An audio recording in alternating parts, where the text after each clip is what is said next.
Business as Unusual is a thought-provoking podcast that explores the innovative strategies, disruptive ideas, and unconventional practices driving successful leaders and companies in the ever-evolving world of modern business.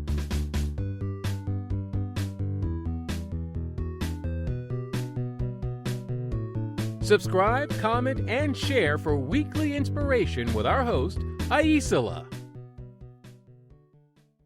Welcome to Business as Unusual. I'm here today with Adam Baker. Hi, Adam. Welcome to the show. Hello. Thank you. I'm excited to have you talk about what you're up to. And before we get into the nitty-gritty of your business, what's the last thing you did for fun? Well, just about a week and a half ago, my wife and I went to a trade show out in California outside of Sacramento. And we took a couple of days after the show and drove over to the coast, and we drove down the Pacific Coast Highway down to Bodega Bay and then back to Sacramento. So we took a couple of days to walk on the beaches and explore these little towns along the coast. So that was great fun. We're empty nesters. Both of our kids are in college now, so we're kind of rediscovering each other and having fun doing little getaways, which we haven't been able to do in 18, 20 years. Mm-hmm. No, it's a very different experience. And I don't know, there's something about beach that it's always lovely and the California beaches are different. We were talking before the show started, we both have experience with the East Coast. And if you think beach and you're used to California and then you go to an East Coast beach, you have a bit of a shock, I would say. So yeah, no, totally different, particularly winter beach. I mean, we're, and there's been a lot of rain and high wind and huge waves. And if you followed any of the weather on the West Coast, so this was a totally different kind of beach experience. But we actually went to a place called Sea Glass Beach, which is famous for the amount of sea glass that washes up in these little coves. And so, we go to the beach every summer back on the East Coast, on the Connecticut shore with my family, 5 generations worth of family going in the same spot. So we've been collecting sea glass as a family for generations. And then you go to the Sea Glass Beach and you can't put your feet down without stepping on sea glass. So that was fun. That is awesome. Yeah, I always thought it was kind of magical. I mean, I think most kids do find it. It was like treasure. So yeah. So will you tell folks a little bit about your business? We have a brand called Soda Pup, and we make American-made pet supplies. We don't really think of them as pet supplies, but we make dog toys, both rubber dog toys as well as nylon chew toys. We make lick mats. We make slow feeder dog bowls. And when I say that we don't really think of ourselves as a pet supply business, it's kind of central to what I'm trying to do with Soda Pup, which is a personal challenge to create something from nothing. I don't come from the pet industry. And so what I'm trying to do is create a consumer products brand that people can fall in love with. And so the question is, can you actually do that with a dog toy or a dog? But that was the opportunity that I saw when I started this business. So if we rewind a little bit, I was still working at Crocs when I started looking at the pet industry, and I was running product management at Crocs. My team and I, we were the product strategists. We're the ones that decide what to make, which designs get approved, how much they cost, the merchandising strategy, all of that. So I'm a product strategist by training. But I got to Crocs in 2008. We're in the deepest part of the recession, and somewhere along the way, I read a story or heard a story about how the pet industry continued to grow throughout the recession. And so I thought that was really interesting. What is it about the pet industry that allows it to grow during tough economic times? And so I started just following the pet industry. And then 4 years later, I made the decision to leave Crocs and I started the first generation of this business, which was not Soda Pup. It was something else related. But the opportunity I saw was that particularly with toys and bowls and things like that, the designs weren't very interesting, first of all. understand, I didn't see a consumer connection. So you have to understand my background is I worked at Nike, I worked at Under Armour, I worked at Crocs, and companies like that. The consumer is at the center of your universe, and you're building things with a person in mind. Who is this person? What does she want? How do we give her what she wants? And I just didn't see that in the pet industry. It's like there were functional considerations. What do I do to make this toy more durable? Or how can what device can I create to throw a tennis ball further? Things like that, all functional solutions. But they weren't beautiful solutions. They weren't solutions that I would speak to a consumer like and I got to have it. Oh my God, I got to have it kind of moment at retail. Right. And the thing about the pet industry is the backbone of that business is actually food and treats and cat litter and other consumable products. And so categories like dog toys and dog bowls, those are accessory businesses to most pet retailers. And so I was just looking at it thinking, well, if it's always the same and it's not very interesting, what's going to compel a person to buy it? Or it's easy to make the decision, I'll get it next time because I know it'll be here. And so the big idea was, can I run the Nike playbook in a pet company? Can I create products that speak to people? Can I create a fashion cadence where there's a steady cadence of new things? Can I sunset other things so that there's a limited life cycle of certain products? Can I crowdsource from my social media following what people want? And so I started applying all of these types of thinking to create a whole new type of company. And it's been working. So we're pretty happy. I'll post your Instagram feed because I think folks will want to check that out. And the artistry that people have engaged in with some of your different products it's a high level. When I look at it, I would never submit a picture to your Instagram. Let me put it that way. Honestly, either would I. That's our dirty little secret is that we're good at making, the stuff you see over my shoulder here. Yeah. We're good at coming up with those things, but boy, I don't know if I have it in me to do the beautiful, elaborate types of enrichment that people are doing for their dogs. It's mind blowing. And that's been a really fun kind of 360-degree kind of interaction with customers because when we did our first lick mat, which was only in 2020, we did that coming out of the pandemic because I was at home with 3 dogs, needed to keep them busy when I was on conference calls and things like that. So, and I had a friend suggest that we look at that category, which honestly, I wasn't that familiar with. And the first lick mat, we tested a lot of competing products to see what we liked and didn't like.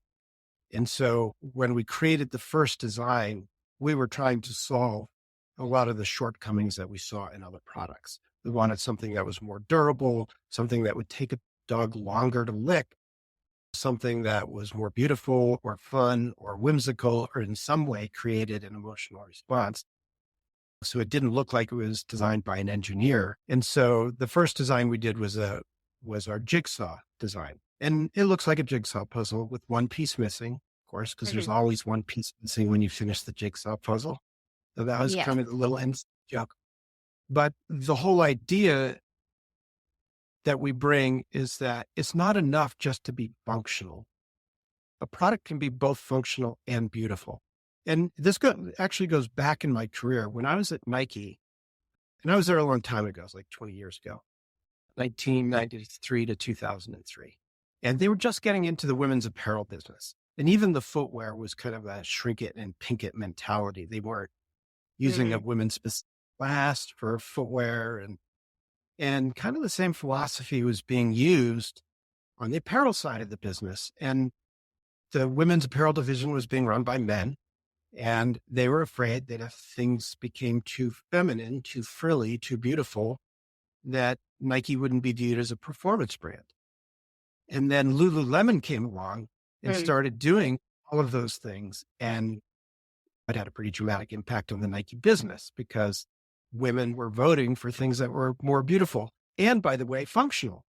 That was a really important lesson for me, that it's not enough just to be functional. You have to be attractive to, they're not mutually exclusive goals. And so we've applied that, starting with the jigsaw puzzle. But what was interesting about it was then we saw how people were using the jigsaw puzzle. And Mhm. so some people were mixing like kefir or plain yogurt with coloring. There are different natural food colorings that you can add to make things blue and green and pink. And so they're getting like pipettes and filling the jigsaw puzzle with all these different colors. And I thought, okay, that's interesting. I did not Mhm. anticipate that at all. Right. But because of the way we designed the mats, which were unlike any competing mats, it allowed people to fill enclosed shapes with a different food or a different color. So it became Yeah. color by numbers. Whereas, for example, one of our competitors, they make a lick mat and it's super functional. I just don't think it's very beautiful. And it's just a bunch of little nubs. So when the dog Mhm. licks, massaging his tongue with these nubs. So it's perfectly functional, but it doesn't allow a person to fill different sections with different foods. And so we gained, just from watching our Instagram feed and what people were posting with our product, it became a really important feedback loop for us because we saw what people were doing.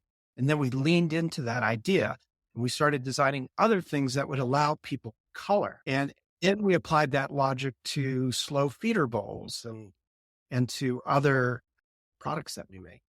And so, more so than any other brand, people engaged with our product in unanticipated ways that we then leaned into to build on that.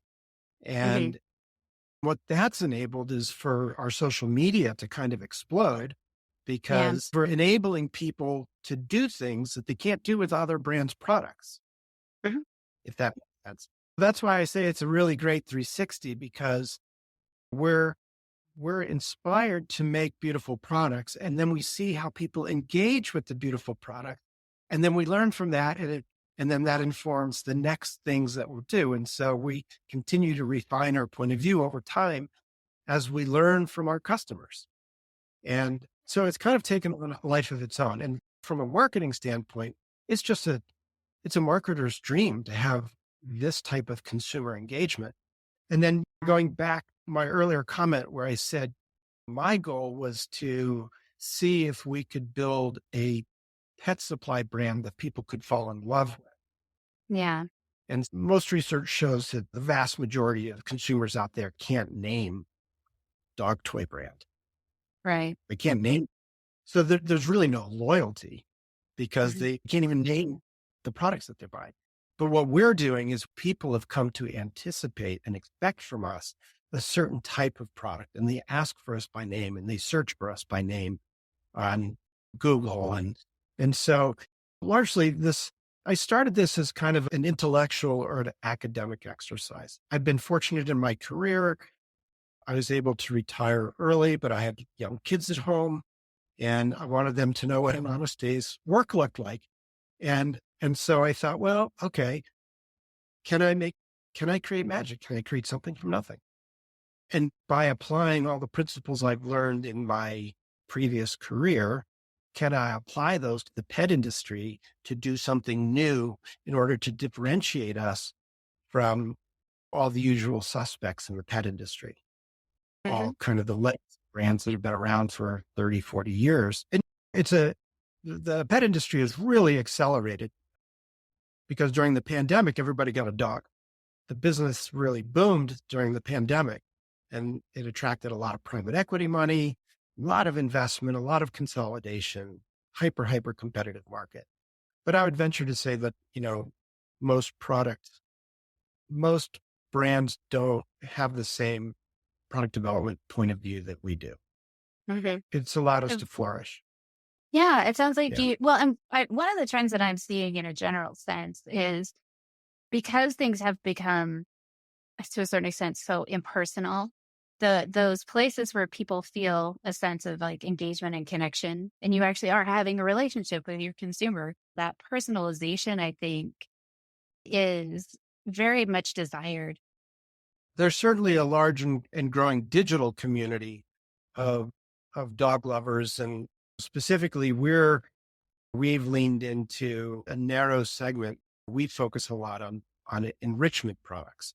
So Hmm. an enriched product is a product that makes your dog work for their food so that they're engaging mentally as well as physically. Like one of the worst things you can do for your dog is feed them in a regular bowl. They don't have to work for it. They eat too fast. They tend to overeat if you let them.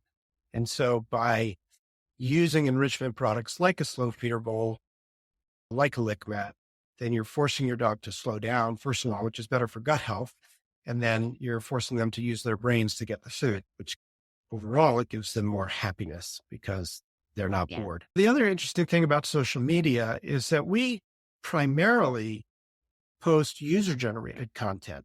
I kind of view Instagram less as a kind of a slick corporate marketing tool with slick Yeah. corporately generated types of information, and more as a celebratory tool.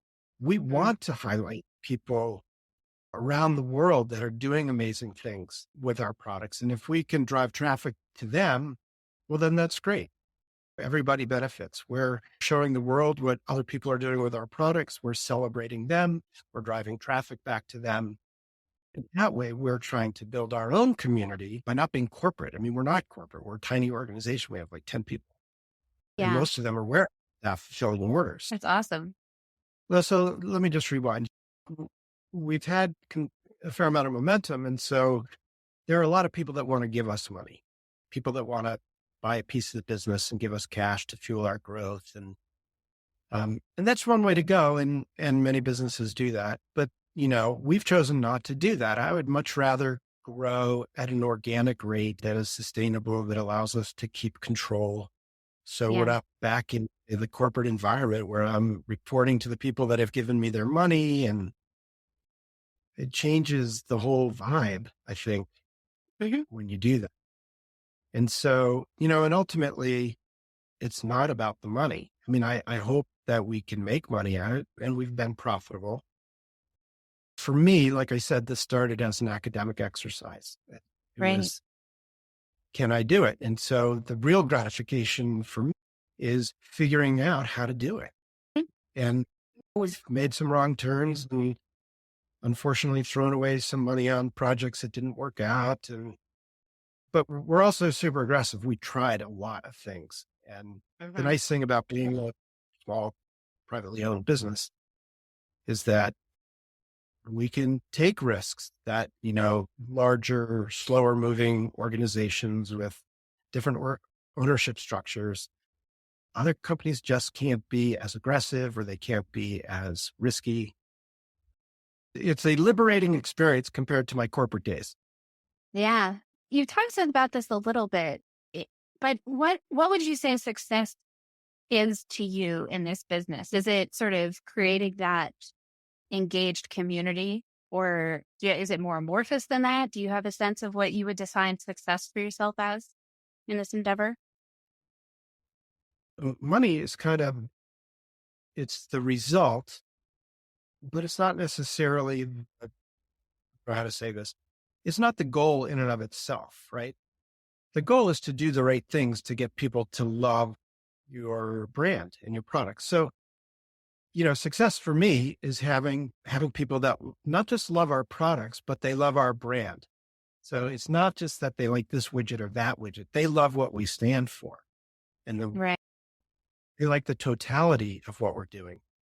And that's really that's the essence of branding, right? When Hmm. the brand itself becomes bigger than any one of its products.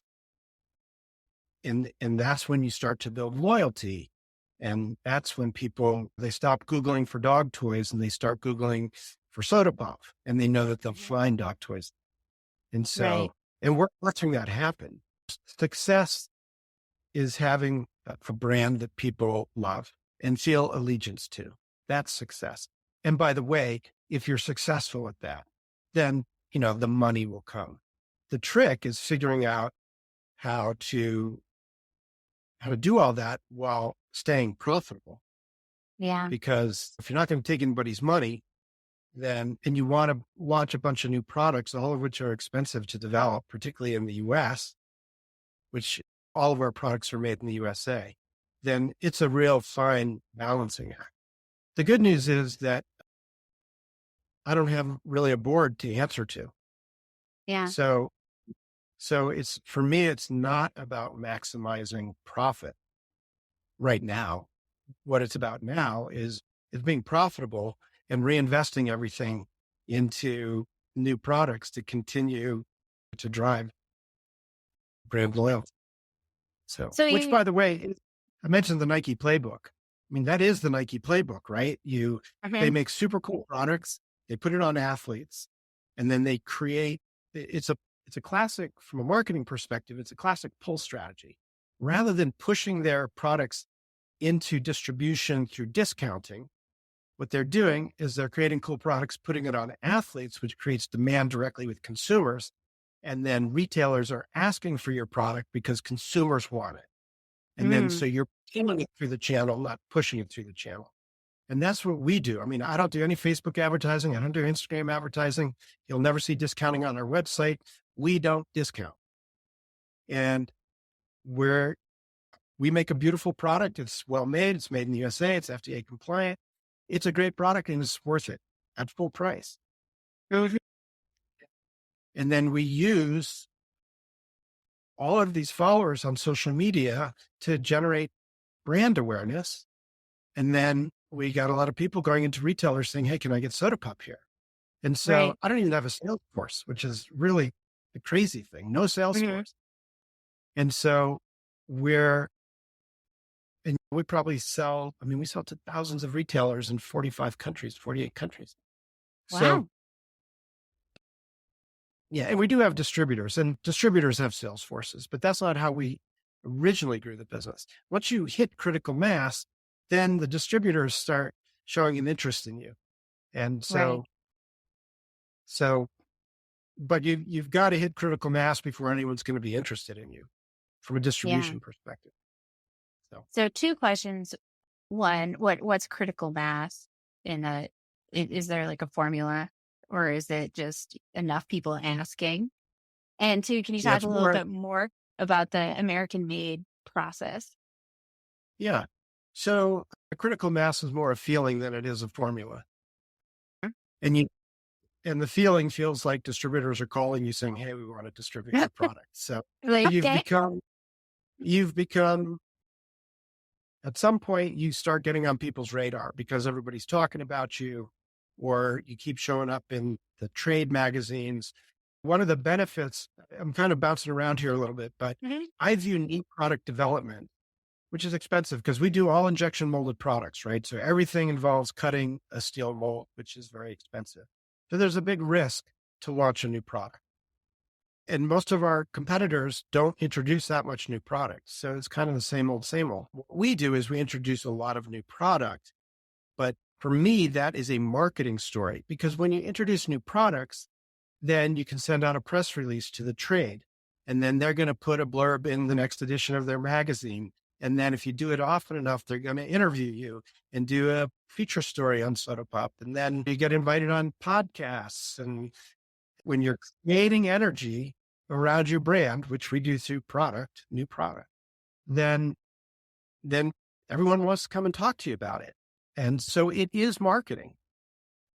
So rather than pay $5,000 for a full page ad in Pet Business Magazine or whatever, I'll spend that money on a new tool and make some new products. And then I'll do a press release, and then Pet Business Magazine is going to include me in their magazine anyway. Right. And so it's very much a pull strategy versus a traditional push strategy. Okay. What was the other part of your question? American made. Oh, American made. Yeah. So in the apparel and footwear industry, athletic industry that I came from, everything is made overseas. And that's because everything is sewn, which is very labor intensive. It's armies of people sitting at sewing machines, sewing the vamps on your shoes or sewing your Mhm. running jacket. And so it can be very difficult to produce those types of products in the United States because of labor costs. And of course, there are other costs to producing in Asia. You have to ship everything here. So there's longer lead times. You have Yeah. to place orders earlier. You're taking more inventory risk. You've got to clear customs. You've got to pay duties. But those things don't offset the cost savings in labor. But somewhere along the way, the model appears in the pet industry seems to be that everything needs to be made overseas, except for food and treats. And that's because imported foods and treats led to some deaths in the pet industry. So I started looking at that and saying, well, I don't understand why an injection molded rubber toy needs to be made in Asia. Once you have the mold, it's a somewhat automated process. Hmm. So you're amortizing that labor across many, many parts because the machine is running in a more automated way. So when I started this business, I started by figuring out what it is that consumers wanted, right? So the whole model was to say, what if we actually give customers what they want and ask them and find out? And so what people want are products that are safe. They want American made and they want high quality, particularly in the category of chew toys where we started our business. These are things that dogs put in their mouth, and pet parents want to be sure that it's safe to be in their mouth. And Yeah. so we use exclusively FDA compliant materials. Most of our products are overbuilt compared to competing products.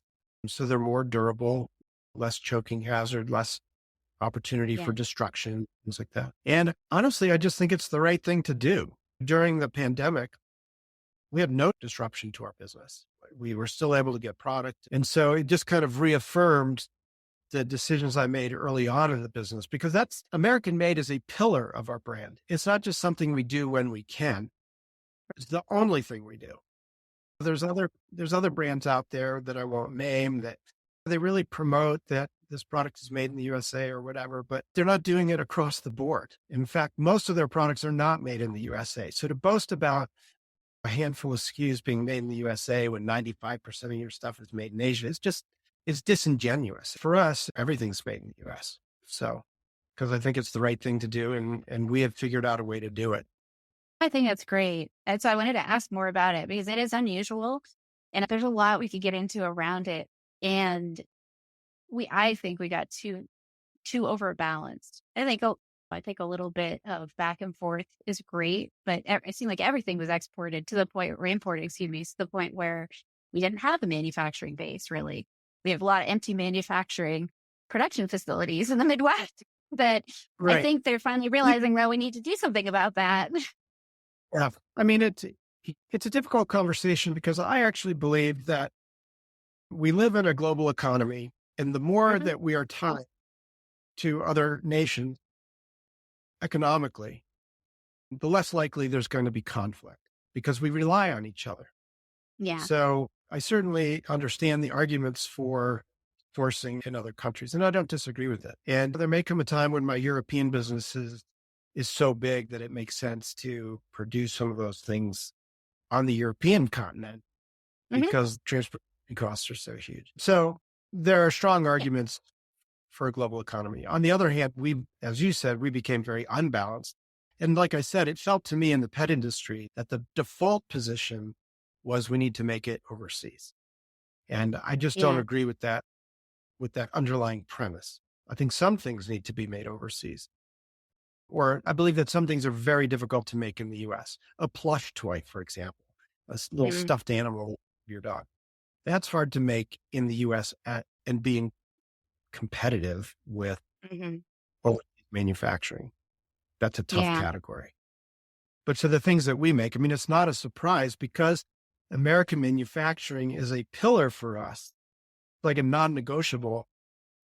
And therefore, almost everything we offer is an injection molded product, Mm. only producing the things that we can actually make in the US.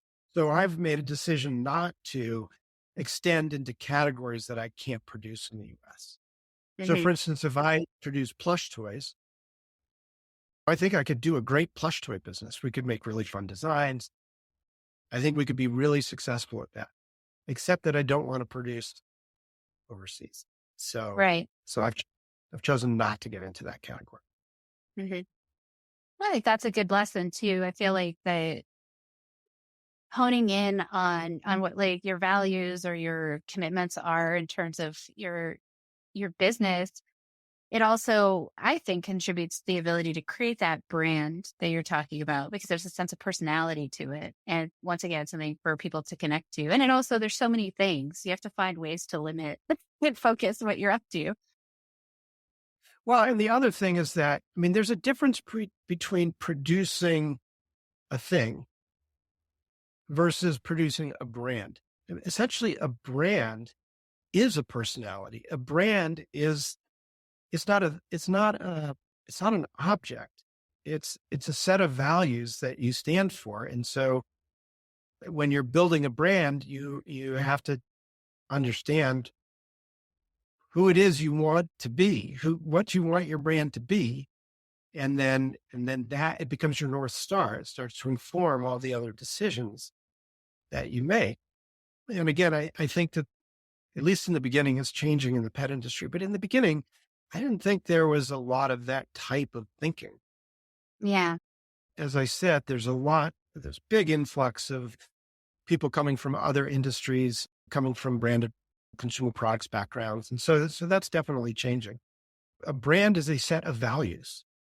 Mhm. So you have to find what those are. And those values not only impact, the voice that you speak with or the products that you make, but, it extends to how you treat your employees and a lot of other things. What charitable organizations do you contribute to and things like that. First career was actually as an officer in the Coast Guard. And so I think having served maybe informs my decision to be made in the USA brand as well. And we support two types of charities. We support shelters, and our support comes in the form of product donations because we don't really have cash to give away, but product donations. And then the other organization or the type of organization that we give to is service dogs, whether they be service dogs for PTSD or dogs that can sense oncoming epileptic Hmm. seizure, to Yeah. military working dogs serving overseas. We give a lot of toys through an organization called Military Working Dog Team Support Association, MWDTSA. We get a lot of requests from dock diving people and Frisbee events and things like that. And we don't give, those are all worthwhile causes, but we don't give to those types of events. Yeah. Once again, it's that balance that you have to find. So would you be willing to tell some advice that you've received that's influenced how you do your work? Advice that I've received.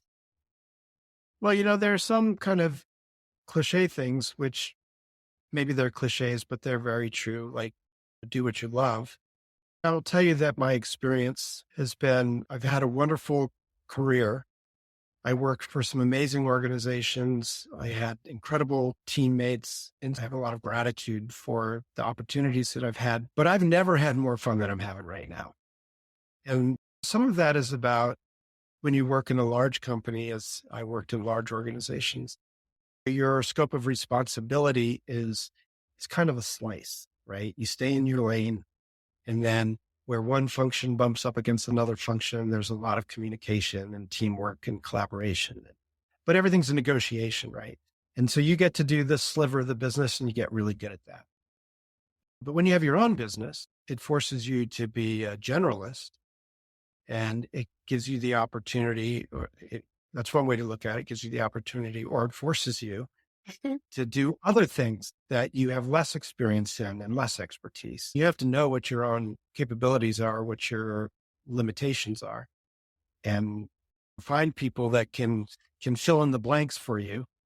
And I've been fortunate to sort of, honestly, in some cases, just stumble into people that have made a massive impact on our business.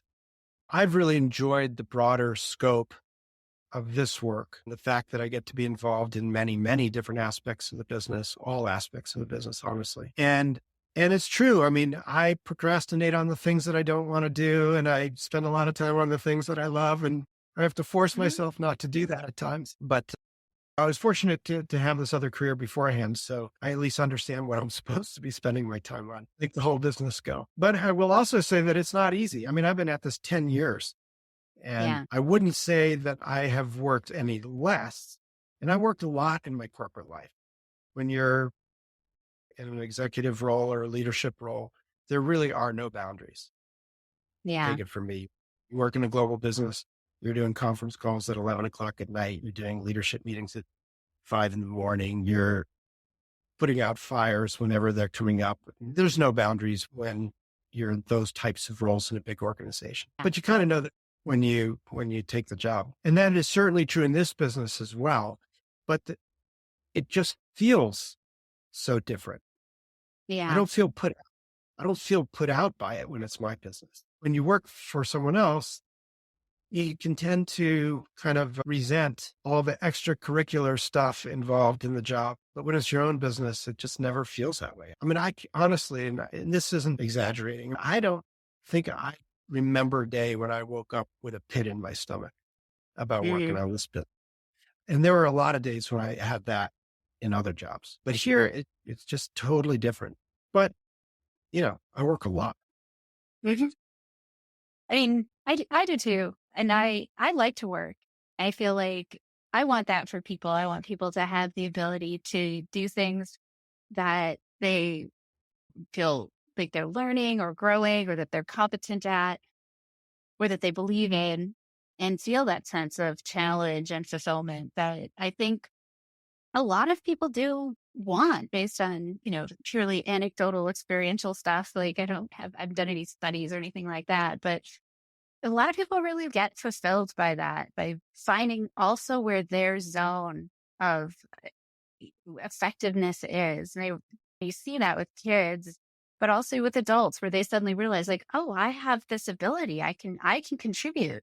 And they get very excited about it. And I want that for everybody. That feeling of, yeah, I work a lot and I kind of like it. Like not too much, not the grind, the workaholism, but that feeling of fulfillment and engagement. I think there's something there that we're missing. No, People grind, and I think there's a difference between grinding and being genuinely fulfilled, even by the things you don't like. You're like, ah, it's not my favorite thing, but I love my job, or I love my business, so I'll do this thing. Maybe, I think that everybody has a superpower, but for yeah, many people, a long time for them um, to identify what it is, or even to believe that they have it. And it's yeah, one of the things I worked on with my kids.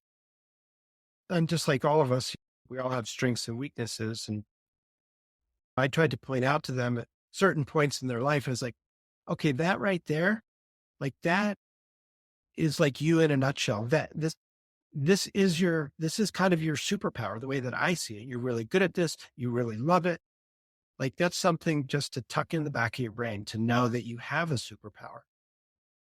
And in terms of this work that I do now, it's so fulfilling because it scratches a lot of itches for me, right? Because on the one hand, I do all the product design. I have somebody that does the CAD work, but I do all the conceptualization and so I have this amazing creative outlet. I get to make things, which is awesome. And yeah, then I'm also the touch point with all media. So I'm the marketing guy. So I get to tell the stories about the hmm things that are in my head, the things that we've produced. And for lack of a better term, I guess I run sales. yeah, So I'm on point with whether it be with my distributors or retailers that we sell directly to. And I get to learn about their businesses and hopefully help them grow their businesses. I've got a staff of people that we create jobs for. It's fun to have that community there. And then there's the online community. And so a lot of boxes for me to be able to do all those things. And so, I mean, I'm afraid of retiring because I feel like I'd be giving up so much connection Yeah. so much stimulation.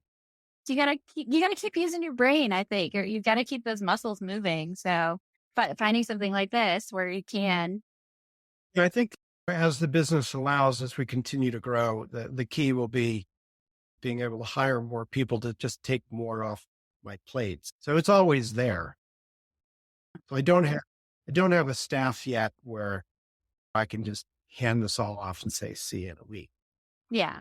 No, I think being able to take a break is important. And for folks that are listening, I know I'll obviously have the links for the Instagram. What's the best? Is that the best way for them to, if they want to follow you? Do you have an email list or? Yeah. So our Instagram is at Soda Pup Dog Toys. Our TikTok, which is newer for us, I'm learning, keeps you young because you got to keep up with all the new social media platforms. So we've got an at Soda Pup Dog Toys account on TikTok as well. Our email is info@sodapup.com. It's SODAPUP. We can go to pop. And then our website is sodapup.com. Thank you so much for joining us and telling us about your business today. I really appreciate it. Thanks. It's been fun. Thanks for giving me the time.